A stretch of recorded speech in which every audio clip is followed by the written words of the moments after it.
What's up, friends? Matt here with Time. Today I'm going to be sharing a few tips with you about designing the perfect theater for your home.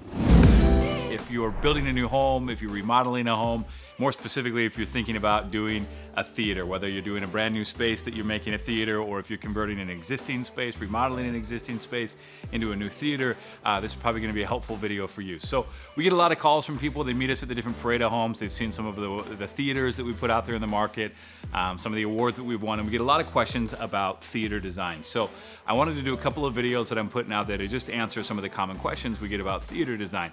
In this first video, I really wanted to just talk about general room layout, and we'll build on this a little bit in the next videos you'll see come out. We'll dive a little deeper into speaker layouts and projector and screens and what have you. But first things first, I want to kind of just hit on a couple of room layout tips, okay? So normally when a client calls us and wants us to come help them design their theater, by the time we get involved, architects already designed it, maybe the builder's already framed it out. Usually the room's pretty set in stone, and we kind of have to work around the bones that are already in place, which is fine. But normally what'll happen is this is kind of a typical, like your standard rectangle theater room, a dedicated space, okay?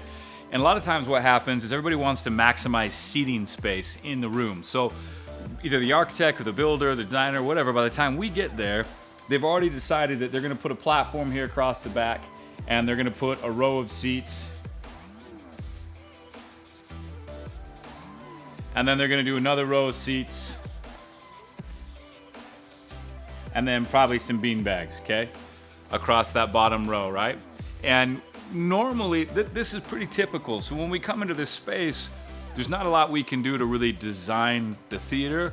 We kind of do the best we can with what we've got, but it's not actually the most optimum design for your theater. So I'll show you what I mean here in just a second, but there's a lot of little subtleties and nuances that we're looking at. There's the way that the sound waves are moving through the room and how they hit our ears with our seated position.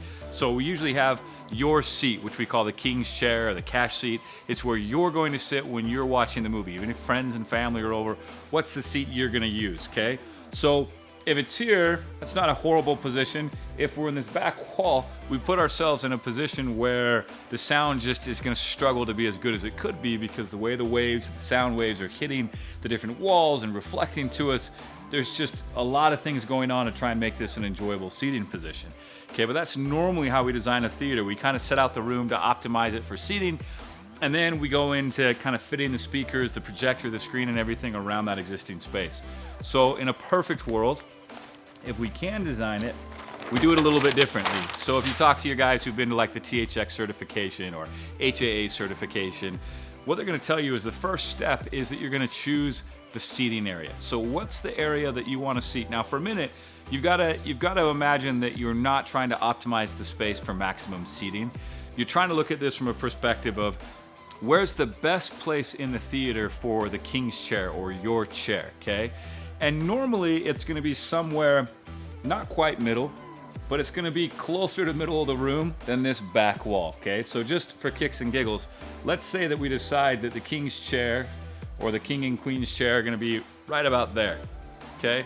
Once we know roughly where we want the chair to be, the next step is to figure out the screen size, okay? So the screen size takes into account where you're seated. There's different angles we look at. So we want to look at your vertical angle, which is how much your head has to go up and down to view it. So if you imagine you're at a cinema and you go to the very back row of the cinema, your viewing angle is more down. If you're in the middle of the theater, your viewing angle is more straight on or slightly up. And there's rules of thumb about maximizing the viewing angle so that you have the best possible experience as a viewer. Well, it's the same thing inside of our home cinema. If we are doing platforms and you're sitting in the back and you're using that as your king's chair, you've already set yourself up for a viewing angle that's probably not optimal throughout the theater. So again, we want to select the seating, and once we know roughly where we want the seating, the next step we look at is the screen. And from there we can determine, okay, what's the viewing angle, okay? So how much do we have to tilt our heads left and right, if at all? How much are we swiveling to see the full picture? And again, there's rules and thumb. We'll get into this in another video when we talk about screen selection, but there's some rules here that we play by to try and maximize that screen width so that it's the perfect width for your seated position. We don't want it to be too narrow. We want it to be wide enough that it's an immersive experience, but we also don't want it to be so wide that it's distracting or uncomfortable or that it creates fatigue during the movie. So what we may find is that we think we want the maximum screen size. And we're thinking to ourselves, I've got this big room, I'm gonna do a 200-inch wall. Or I'm gonna do a 200-inch screen on my wall, but the seated position doesn't allow for a 200-inch screen. The seated position allows for maybe a 150-inch screen. Okay, so we look at that and we go, okay, now I've got to make some decisions. If I want to have a bigger screen, I probably have got to move my seats back a little bit. So I'm going to move my seats back to here, and now I know that I can have maybe we'll say a 175-inch screen, but we're going to know our viewing angles and our vertical angles are set to maximize that viewing experience. Does that make sense? And then what happens is we kind of play around with this to figure out the perfect fit. Make sure that we like the overall seating and we like the screen. Once we've gotten to this point, the next step is we select a projector that's going to match this, that's going to match the needs for the light, what we call foot lamberts, making sure that we've got enough light projected onto that screen to give the image back to us that we actually want. It's going to take into account things like the ambient light in the room, if the back of the theater is opened up, like a lot of the theaters that we're seeing here in the Utah market. We're going to take all of that into account, but we also want to look at things like the distance from the projector to the screen. So same story. Maybe you've got your seating set and you're like, in this position, I like my viewing angles and I can do a 200-inch screen, but the theater is only 15 feet deep. At 15 feet, you probably can't get a wide enough picture with most of your projectors to fill a 200-inch screen, and even if you could, it's not going to look very good. So again, all these pieces are kind of connected. So we may say, all right, I liked my seating, I liked my screen, but my projector can't put the picture on the screen. It's distance. So we've either got to move the projector back or forward, or we've got to go back a couple of steps, maybe adjust the size of our screen, maybe shift the seats back forward again. Okay, so this is sort of that part where we're kind of looking at the big picture. And again, there's formulas and there's math we can do. We've got 3D design systems we can use where we can kind of plug this in and spit it out really quick for you.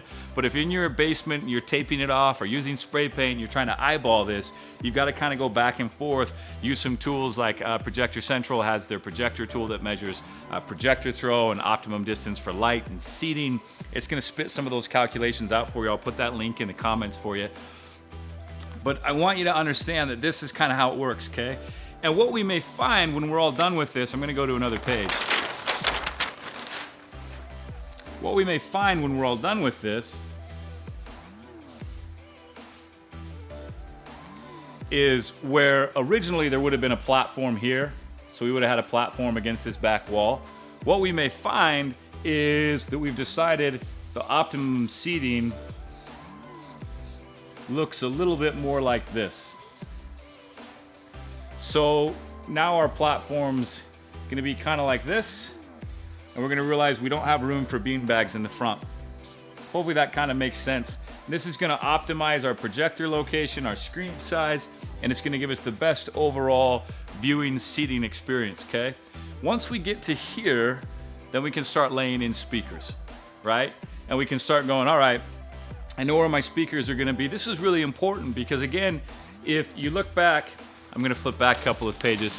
You know there's no movie magic. This is really live on the fly, okay? Look at Atmos, for example. If you're not familiar with Atmos speakers, it gives an extra layer of speakers, makes it more immersive, and those speakers are almost always placed overhead. And let's say that this is the king's chair. We want some distance from those speakers so that when an object moves through the ceiling, if like an airplane flies overhead or a dinosaur or a transformer rushes into the room, the more distance we have between those speakers, the more we're going to hear that object of sound move. Well, if my surround sound's right here,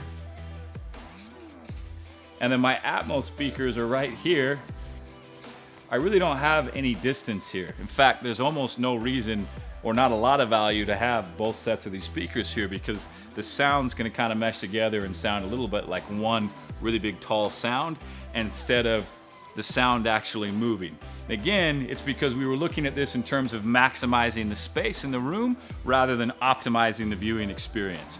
So when we go through the process and we select the optimum seating, the optimum projector screen, optimum projector, you can see how the seats are a little bit forward now.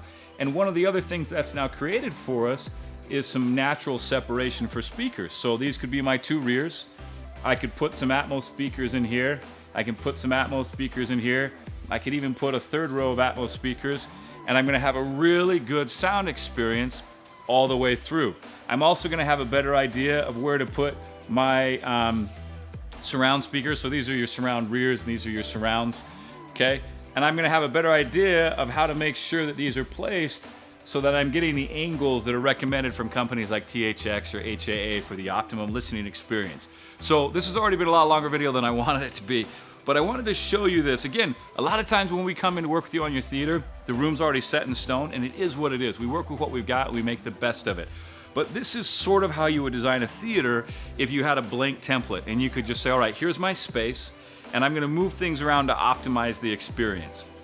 If you don't have that opportunity and the space is already kind of set in stone, we use these same techniques, these same ideas to optimize what we do have. You'll notice a lot of our theaters in the market here that have won awards, none of them have been this like ideal space and layout. They've never been perfect. They've had big open back walls on them, what we call open themed theaters, odd shapes. They're not this ideal, but they've still been phenomenal experiences for those clients because we're using these same tactics to maximize the space with what we've got. But if you're starting clean and you've got a fresh space, hopefully these tips kind of help you adjust the way you're thinking about laying out your room so you can optimize the viewing experience. All right, hopefully that's been helpful. As always, we'd love it if you'd like, subscribe, and share this with your friends.